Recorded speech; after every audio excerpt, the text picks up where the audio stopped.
শেষবারের মতো একটা কথা শুনে রাখেন, পাপীর দেহ পোকায় খায়, ধর্ষকদের ঠাঁই হবে না এই বাংলায়।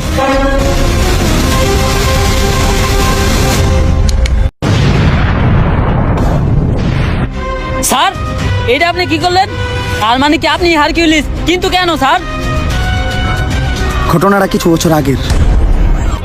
স্যার স্যার স্যার, আমার মেয়েটার আপনি বাঁচান স্যার, আপনার পায়ে ধরি স্যার। ও এমপির বুলায় আমার মাইয়াটারে ধর্ষণ করতে স্যার, আমার মাইয়াটারে আপনি বাঁচান স্যার। ওই ঘটনার সময় তোর মায়ে কি পরা ছিল? হাতা কাটা একটা জামা পরা ছিল স্যার।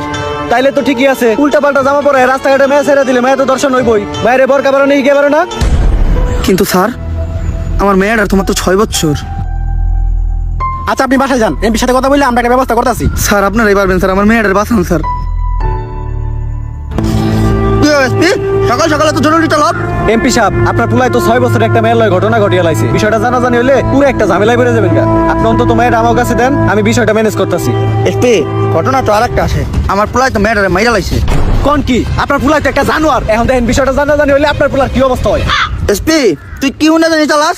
Sir, discover. কালকে সকালে যদি তোর পাশার নিচে একটা রয়্যাল এনফিল্ড থাকে 350 সিসি, তাহলে কি মনে হবে বিষয়টা? স্যার, আপনার পুলা জানোয়ার না তো আনোয়ার, আর আপনার পুলা তো ফুলের মতো নিষ্পাপ। কালকে সকালেও দেখলাম আমার মা আরে ফিটার খাওয়াইতাছে। আপনি ঘরে যা চুপচাপ নাকি তেলটা ঘুমান গা, বাকিটা আমি বুঝুম। টাকার গান ছেড়ে দিছি, এখন সবাই নাচবো।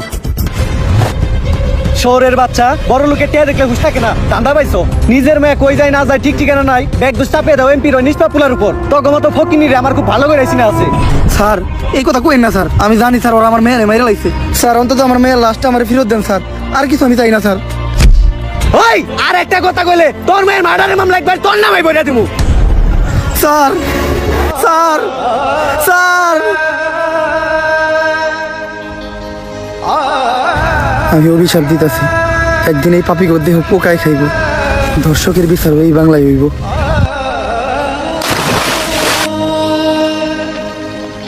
আর ওই লোকটাই ছিল আমার বাবা।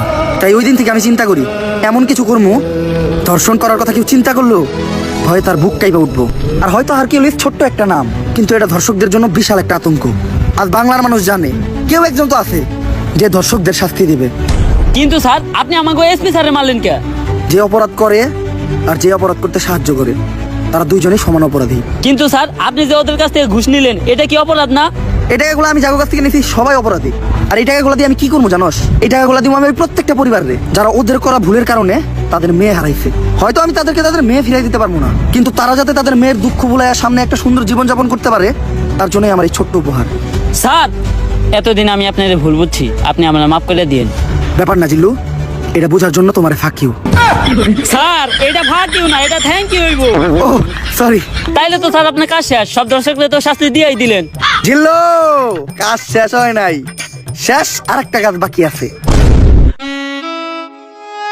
কি গো লিংসোহা, আমার জান, তোমাকে এত চিন্তিত দেখাচ্ছে কেন? কিছুদিন আগে যে লিঙ্কটা ভাইরাল করছিলাম, ওইটার মেয়াদ শেষ, তাই ভিডিওতে এখন আর আগের মতো ভিউ হইতেছে না। এর লেগে ইনকামও কমে গেছে, আর একটা সেলুন দিয়েছিলাম ওইটাও চলে না। কি করবো কিচ্ছু মাথায় ঢুকতেছে না। জান, এভাবে ভেঙে পড়ো না, আমার কাছে কিন্তু একটা স্পন্সরশিপ আছে।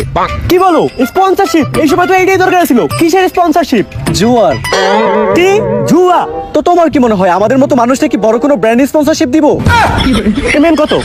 সবাই তো 500 দেয়, আমাদেরকে 300 দিব। ডান ডান, তুমি ক্যামেরাটা ধরো, ভিডিওটা বানিয়ে লাই। গাইস, আজকে আমি আপনাদের এমন একটি অ্যাপের কথা বলবো যার নাম হচ্ছে দংশ 777।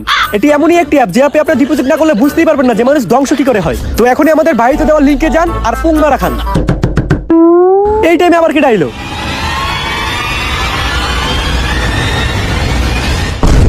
আগে চলতি তোরা লিঙ্ক বেইসা, আর এখন দিছ জুয়ায় হাত, তাই তো করে ভিতরে পড়তে আইছে ইন্সপেক্টর বরবাদ। এই জিলো, ধর হালারে।